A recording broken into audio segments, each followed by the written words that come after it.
John, I really tried to not like you. I found those same just great qualities within you too, and you know I'm really honored and happy to call you a brother-in-law, and I'm really happy to have you part of the family. You're the best person for Victoria. Thank you. I love you both.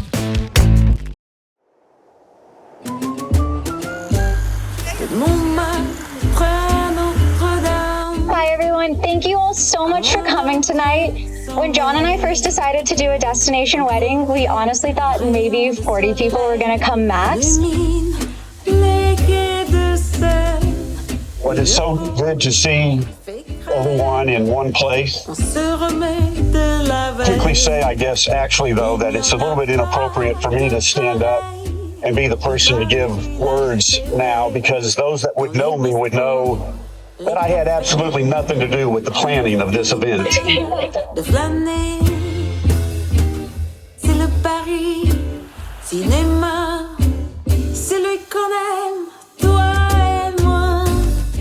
I'm getting emotional. This isn't even very emotional.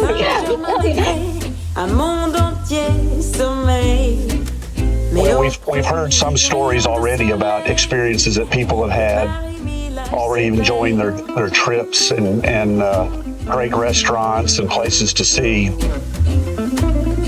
But in this case, certainly to Victoria, who has demonstrated her capabilities in terms of management and planning and taking care of John. And John's had some involvement with this as well, I'm sure.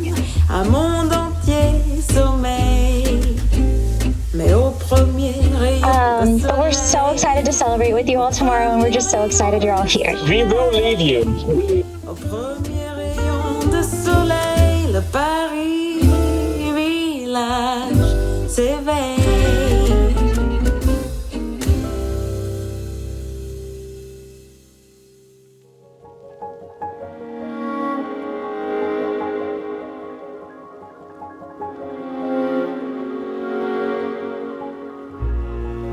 This is the moment that John has feared. We can take a vote. Do we want John's stories? Earlier today, I gave Victoria a little love letter, and I don't think there's much more I could really say to Victoria, and I hope you forgive me for keeping that private between us.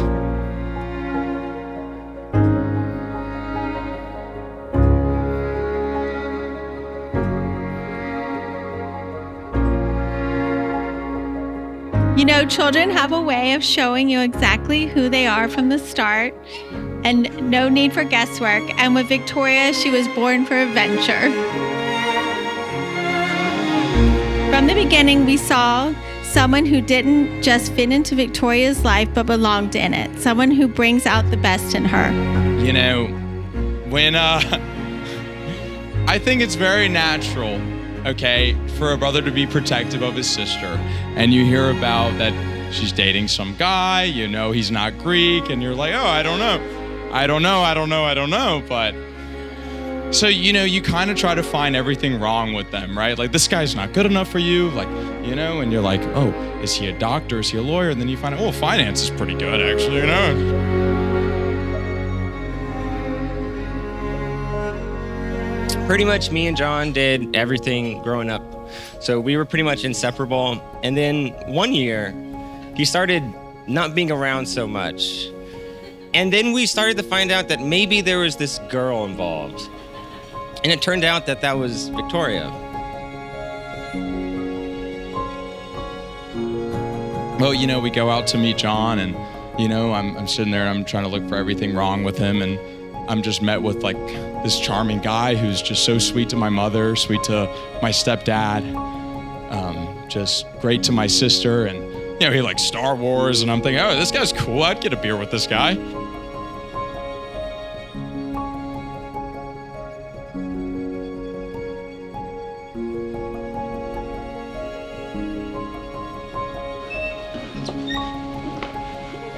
Wow. You look so good. You look so good. Good for you. Oh my God. I've never seen Wow. God, I love you.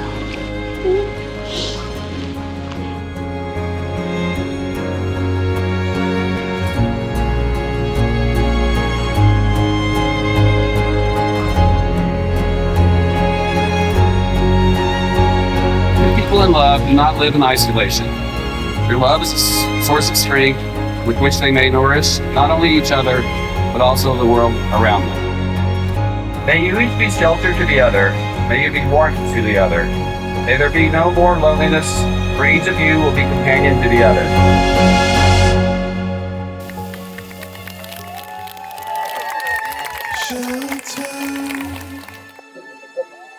I'll be your shelter.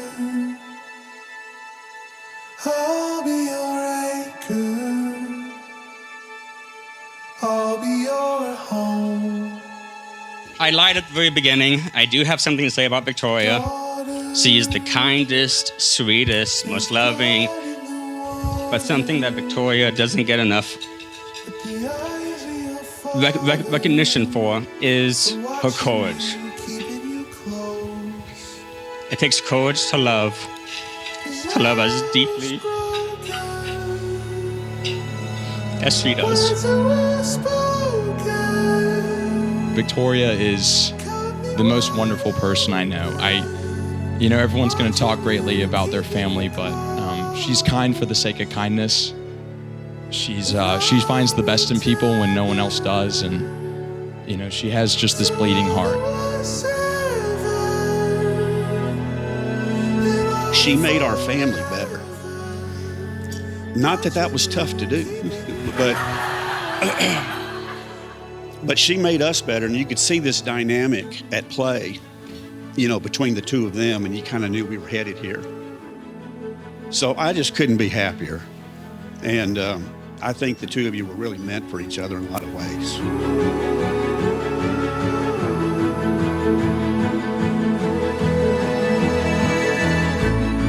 John, you are funny, patient, generous, and endlessly supportive. And truly, we feel so lucky to have you. Victoria is fortunate to have found you, and we are so fortunate to have gained not just a son-in-law, but a kind, true gentleman and a friend.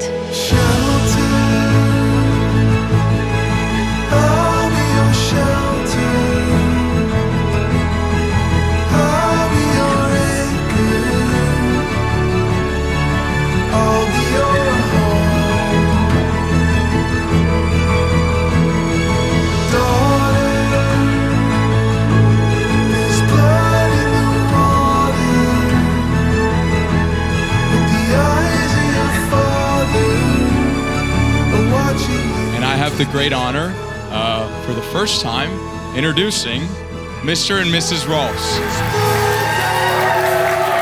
Wouldn't be here today with such a loving and secure partnership if it weren't for the examples set before us. So, to Mom and Dad, Krista, Greg,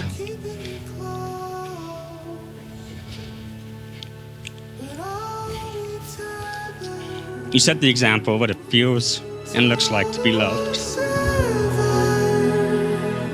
The love you've given us has been unwavering in the very definition of unconditional. You've supported us through successes, failures, and the confidence to try and try again, knowing someone would be there to support us. So thank you.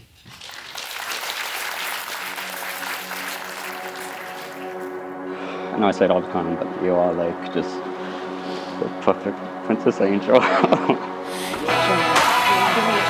Yeah, I know you. Yeah, I get it. Wow, we're not gonna be able to dance in this.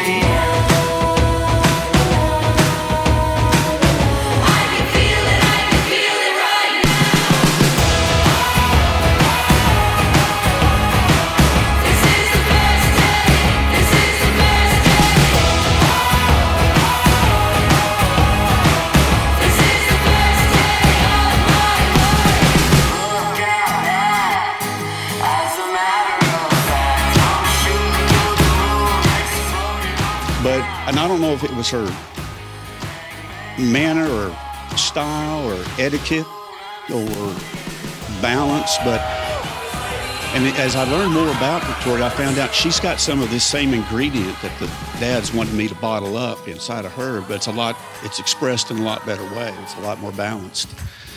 You're welcome, John. And we do have grand thoughts for the two of you. But if you'll raise a glass and we celebrate this marriage, and that's my toast to you.